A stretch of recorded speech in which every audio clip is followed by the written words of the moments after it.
Fluid karakteristik yang seterusnya adalah specific volume. Okay. Specific volume ni kita wakilkan dengan nilai V sengit gitulah. Lebih kurang. Okay. Specific volume sama dengan volume V bahagi dengan mass. Ni volume bahagi dengan mass. Okay. Jadi kalau ingat balik contoh bekas tadi. Kita ada bekas tadi sebelum ni. Saya ingat pula bekas saya.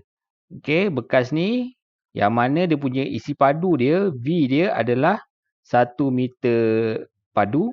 Dan dia punya berat dia adalah 1000 kilogram.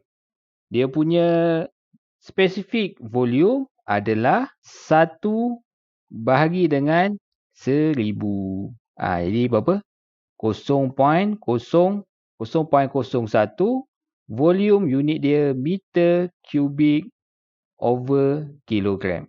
Ataupun volume ni juga kita boleh jadi, sebab ini terbalik ni. Kalau kita ingat balik pelajaran kita yang lepas, video yang lepas, rho density, mass density adalah mass over volume.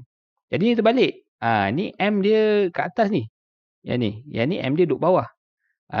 Jadi kita punya V ni sebenarnya ataupun specific volume kita sebenarnya kita boleh tulis sebagai V sama dengan 1 per rho. Mana dia terbalik? Dia terbalik daripada rho ni. Kalau rho, M per V.